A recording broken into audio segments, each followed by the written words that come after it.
जय गुरु जी, शुक्राना गुरु जी, सारी संगत जी को जय गुरु जी। ओम नमः शिवाय, शिव जी सदा सहाय। ओम नमः शिवाय, गुरु जी सदा सहाय। शिव पुराण विद्येश्वर संहिता, चौथा अध्याय। सनत कुमार व्यास संवाद। सूत जी कहते हैं, हे मुनियों, इस साधन का महात्म्य बताते समय मैं एक प्राचीन वृतांत का वर्णन करूंगा, जिसे आप ध्यानपूर्वक सुने। बहुत पहले की बात है।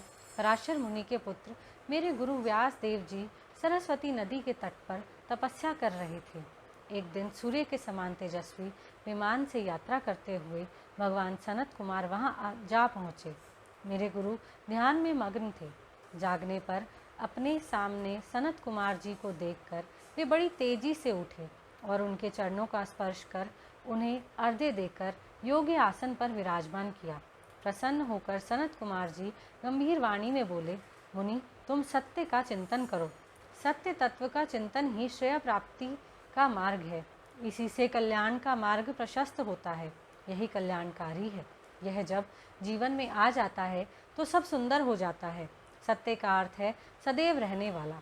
इस काल का कोई प्रभाव नहीं पड़ता। यह सदा एक समान रहता है। सनत कुमार जी ने महर्षि व्यास को आगे समझाते हुए कहा, महर्षि, सत्य पदार्थ भगवान शिव ही हैं। भगवान शंकर का श्रवण, कीर्तन और मनन ही उन्हें प्राप्त करने के सर्वश्रेष्ठ साधन हैं। पूर्व काल में मैं दूसरे अनेकानेक साधनों के भ्रम में पड़ा घूमता हुआ तपस्या करने मंदरांचल पर्वत जा पहुंचा।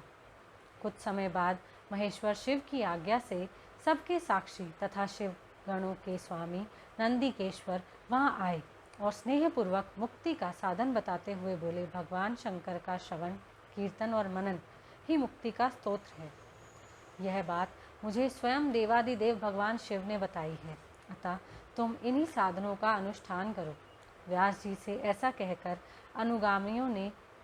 अनुगामियों सहित सनत कुमार ब्रह्मधाम को चले गए। इस प्रकार इस उत्तम वृतांत का संक्षेप में मैंने वर्णन किया है। ऋषि बोले, सूत जी, आपने श्रवण, कीर्तन और मनन को मुक्ति का उपाय बताया है, किंतु जो मनुष्य इन तीनों साधनों में असमर्थ हो, वह मनुष्य कैसे मुक्त हो सकता है? किस कर्म के द्वारा बिना यत्न के ही मोक्ष मिल सकता है? यहीं पर चौथा अध्याय समाप्त होता है। जय गुरु जी, शुक्राना गुरु जी। ओम नमः शिवाय, शिव जी सदा सहाय। ओम नमः शिवाय, गुरु जी सदा सहाय।